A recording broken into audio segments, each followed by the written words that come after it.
जय हिंद दोस्तों, study GK trick UPSC में आपका स्वागत है। दोस्तों, आज हम मौलिक अधिकार से संबंधित जितने भी इम्पोर्टेंट क्वेश्चन बनते हैं हम उनको देखेंगे, जो आगामी परीक्षाओं की दृष्टि से बेहद इम्पोर्टेंट है, क्योंकि यहाँ से हर एक परीक्षाओं में एक दो क्वेश्चन पूछ लिए जाते हैं। तो देर न करते हुए आइए हम बारी बारी से सभी क्वेश्चनों को देख लेते हैं। देखिए, हमारा पहला क्वेश्चन है, मौलिक अधिकार संविधान के किस भाग में वर्णित है। कहने का मतलब है संविधान के किस भाग में यह बताया गया है कि मौलिक अधिकार है। तो आप बता सकते हैं किस भाग में है, तो यह भाग 3 में है। आइए इसी प्रकार से सभी क्वेश्चनों को बारी बारी से देख लेते हैं। देखिए, हमारा दूसरा क्वेश्चन है, मूल अधिकारों को सर्वप्रथम किस देश में संवैधानिक मान्यता प्रदान की गई है। तो किस देश में सबसे पहले मान्यता प्रदान की गई थी, तो संयुक्त राज्य अमेरिका को। आइए अगले क्वेश्चन को देखते हैं। भारतीय नागरिकों के मौलिक अधिकारों का वर्णन है, तो आपको बताना है कहाँ से कहाँ तक है। तो संविधान के अनुच्छेद 12 से 35 तक, संविधान के अनुच्छेद 13 से 36 तक, संविधान के अनुच्छेद 15 से 39 तक, कि संविधान के अनुच्छेद 16 से 40 तक। तो आप बता सकते हैं तो कहाँ से कहाँ तक है, संविधान के अनुच्छेद 12 से 35 तक। आइए अगले क्वेश्चन को देखते हैं। देखिए, अगला क्वेश्चन है, डॉक्टर भीमराव अम्बेडकर ने भारतीय संविधान के किस भाग को सर्वाधिक आलोकित भाग कहा है। तो किस भाग को कहा है, भाग 3 को, क्योंकि भाग 3 में ही क्या है, मौलिक अधिकार है अपना। आइए अगले क्वेश्चन को देखते हैं। मूल अधिकार मूल कहलाते हैं क्योंकि वह क्या है, आपको बताना है।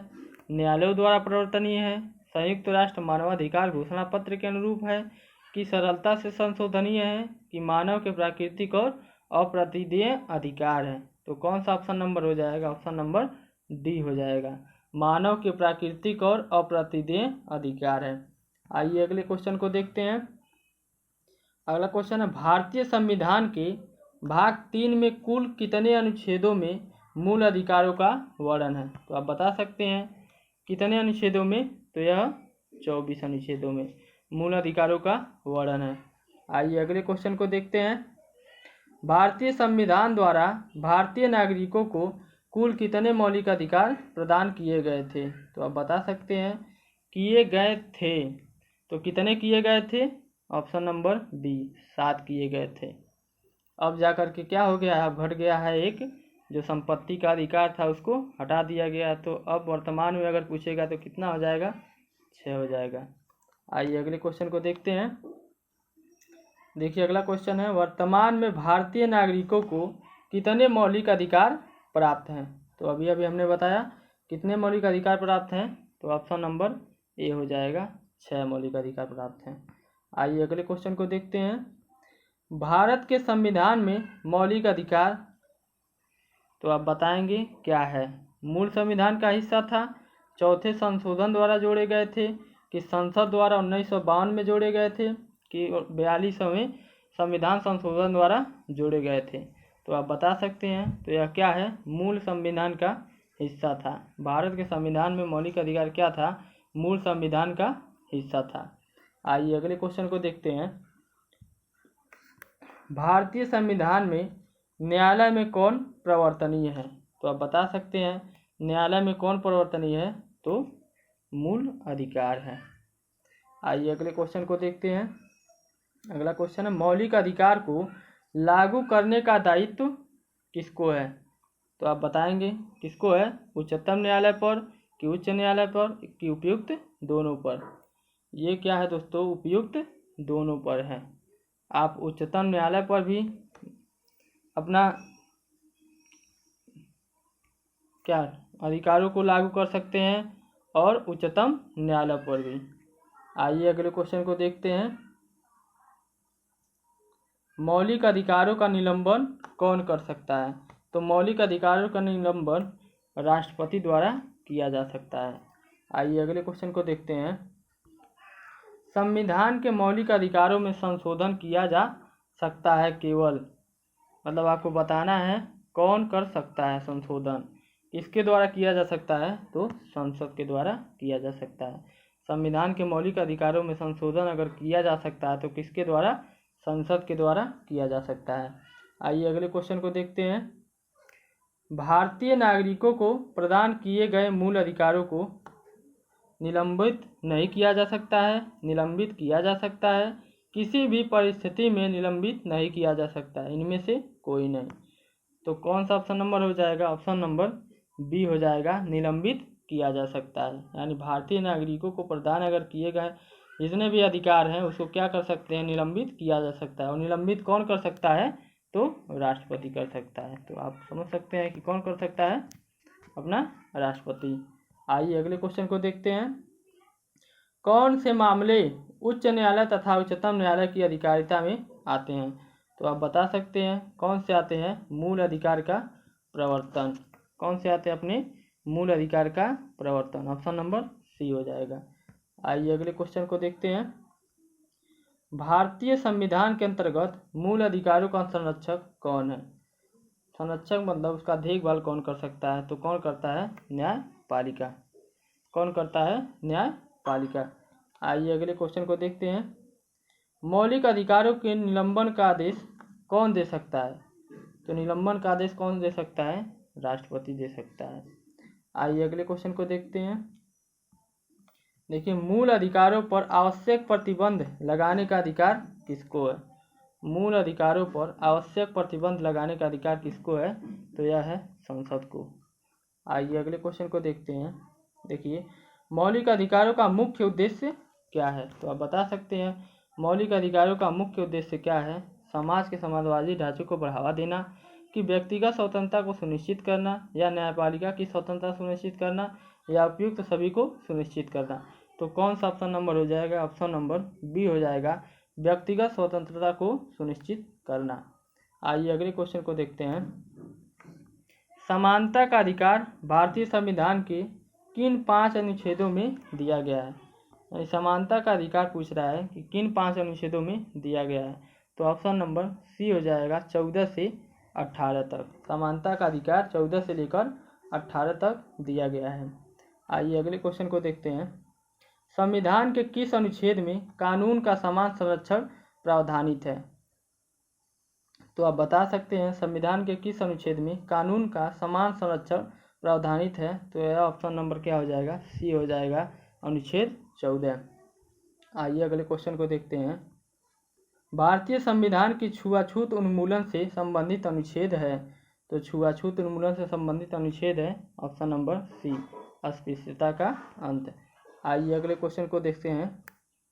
अनुच्छेद 17 हो जाएगा। संविधान के किस अनुच्छेद में किसी भी रूप में अस्पृश्यता निषेध के लिए प्रावधान है? तो अभी हमने बताया अस्पृश्यता निषेध के लिए कौन सा हो जाएगा? ऑप्शन नंबर बी, यानी कि अनुच्छेद 17। आइए अगले क्वेश्चन को देखते हैं। समानता का अधिकार भारतीयों के लिए सुनिश्चित करता है। क्या करता है? धार्मिक समानता, की आर्थिक समानता, की सामाजिक समानता, की उपयुक्त सभी। तो कौन सा ऑप्शन नंबर हो जाएगा? ऑप्शन नंबर डी हो जाएगा, उपयुक्त सभी। धार्मिक समानता भी सुनिश्चित करता है और आर्थिक समानता भी और सामाजिक समानता भी। आइए अगले क्वेश्चन को देखते हैं। संविधान के किस अनुच्छेद के प्रावधानों के अंतर्गत भारत सरकार द्वारा भारत रत्न, पद्म विभूषण आदि अलंकरण प्रदान किए जाते हैं? तो आपको बताना है किस अनुच्छेद के द्वारा। तो अनुच्छेद 18 के द्वारा क्या किए जाते हैं? पद्म विभूषण आदि जैसे अलंकरण प्रदान किए जाते हैं। आइए अगले क्वेश्चन को देखते हैं। निम्नलिखित अनुच्छेदों में कौन भिन्न वर्ग में आता है? तो आप बता सकते हैं कौन भिन्न वर्ग में आता है। देखिए, अभी हमने पढ़ा कि समानता का अधिकार 14 से लेकर 18 तक में आता है। क्या? समानता का अधिकार। तो देखिए, अनुच्छेद 14, 15, 16 यह क्या है? समानता का अधिकार में आ जाएंगे। लेकिन अनुच्छेद 19 यह क्या है? स्वतंत्रता का अधिकार है।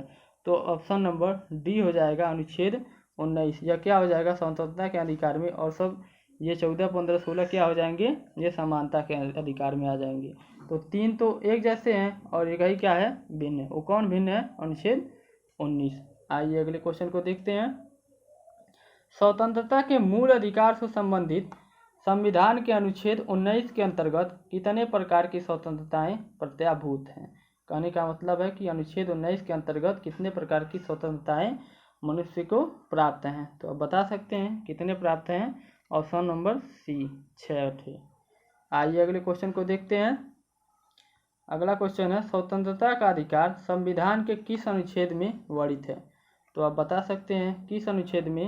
अभी हमने बताया कि अनुच्छेद 19 से लेकर के 22 तक, यानी कि 19 से लेकर के 22 तक में क्या है, स्वतंत्रता का अधिकार सुनिश्चित करता है।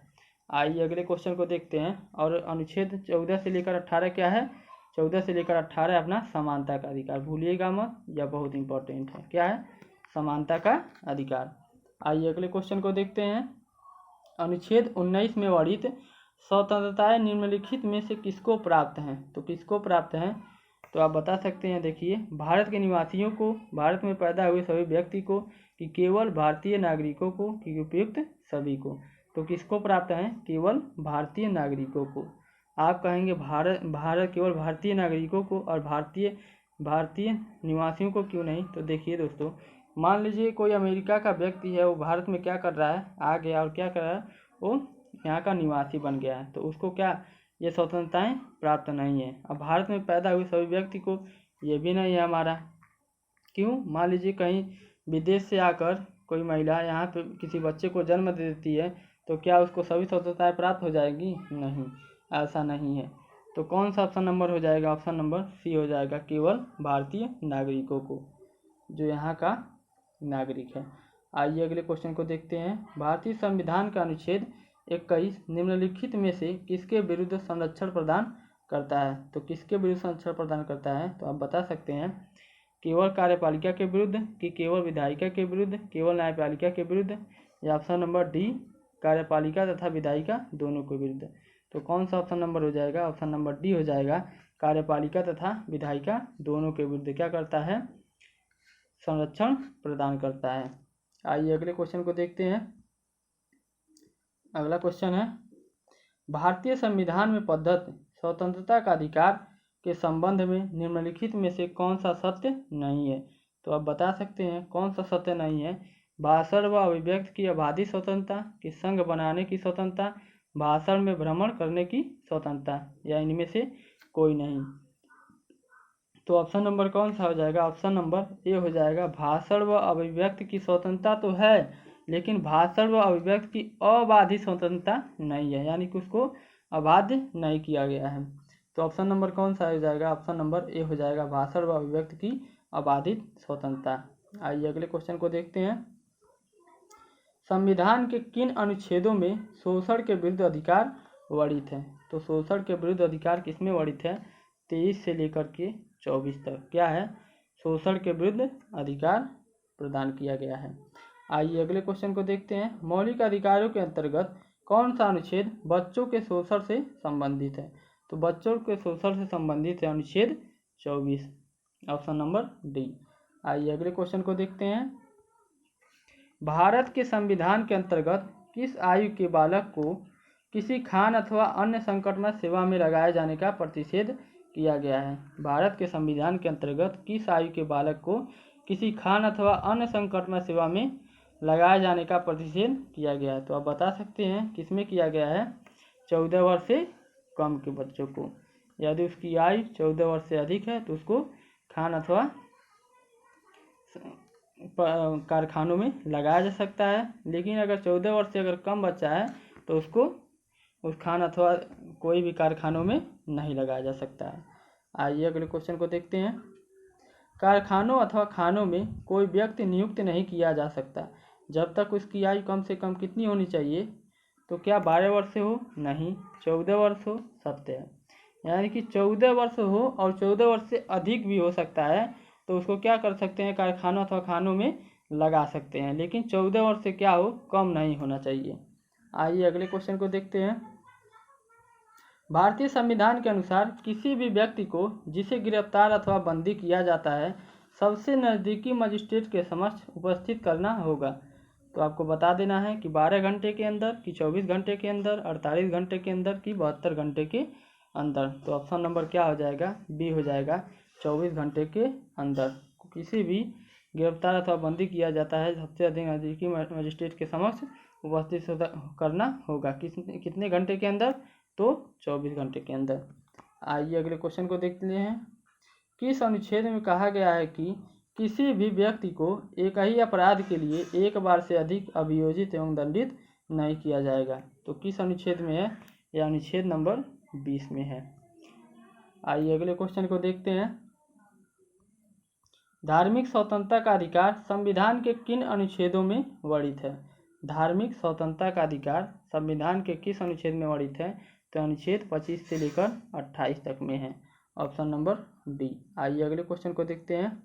भारतीय संविधान के अनुच्छेद 25 का संबंध है। तो भारतीय संविधान का अनुच्छेद 25 किससे संबंधित है? अभी हमने बताया धर्म की स्वतंत्रता से। आइए अगले क्वेश्चन को देखते हैं। संविधान के किस अनुच्छेद द्वारा सिखों द्वारा कृपाण धारण करना धार्मिक स्वतंत्रता का अंग माना गया है? तो कौन सा अनुच्छेद है? यह अनुच्छेद 25 है कि सिखों द्वारा कृपाण धारण करना धार्मिक स्वतंत्रता का अंग अगर माना गया है तो किस अनुच्छेद में माना गया है? अनुच्छेद 25 में माना गया है। आइए अगले क्वेश्चन को देखते हैं। निम्नलिखित में से कौन सा अनुच्छेद अल्पसंख्यकों के बारे में बताता है? तो आप बता सकते हैं कौन सा अनुच्छेद अल्पसंख्यक के बारे में बताता है? तो ऑप्शन नंबर बी हो जाएगा, अनुच्छेद 29 व 30। आइए अगले क्वेश्चन को देखते हैं। धार्मिक स्वतंत्रता का अधिकार किस अनुच्छेद के द्वारा दिया गया है? धार्मिक स्वतंत्रता का अधिकार किस अनुच्छेद के द्वारा दिया गया है? तो यह अनुच्छेद 25 के द्वारा दिया गया है। आइए अगले क्वेश्चन को देखते हैं। भारतीय संविधान के किस अनुच्छेद में संवैधानिक उपचारों का अधिकार दिया गया है? Most important question. तो कौन सा अनुच्छेद हो जाएगा? अनुच्छेद 32 हो जाएगा, ऑप्शन नंबर सी। आइए अगले क्वेश्चन को देखते हैं। निम्नलिखित मौलिक अधिकारों में से किसे डॉक्टर भीमराव अम्बेडकर ने संविधान का हृदय एवं आत्मा की संज्ञा दी है? ये भी मोस्ट इंपॉर्टेंट क्वेश्चन है। तो कौन सा ऑप्शन नंबर हो जाएगा? ऑप्शन नंबर बी हो जाएगा, संवैधानिक उपचारों का अधिकार, आर्टिकल 32। आर्टिकल कितना हो जाएगा? 32। आइए अगले क्वेश्चन को देखते हैं। संवैधानिक उपचारों का अधिकार किन परिस्थितियों में निलंबित हो जाता है? तो किन परिस्थितियों में निलंबित हो जाता है? आपात स्थिति की घोषणा के दौरान, कि सेना सदस्यों के संबंध में, या जब सैनिक विधि लागू हो, या उपयुक्त सभी परिस्थितियों में। तो कौन सा ऑप्शन नंबर हो जाएगा? ऑप्शन नंबर डी हो जाएगा, उपयुक्त सभी परिस्थितियों में क्या हो जाता है? संवैधानिक उपचारों का अधिकार निलंबित हो जाता है। आइए अगले क्वेश्चन को देखते हैं। मौलिक अधिकारों को लागू करने के लिए निम्नलिखित में से किसी न्यायालय द्वारा जारी किया जा सकता है? तो क्या जारी किया जाता है? तो अध्यादेश जारी किया जाता है, जिसे रिट भी कहते हैं। तो ऑप्शन नंबर बी हो जाएगा। आइए अगले क्वेश्चन को देखते हैं। देखिए अगला क्वेश्चन है, कौन व्यक्तिगत स्वतंत्रता से संबंधित है?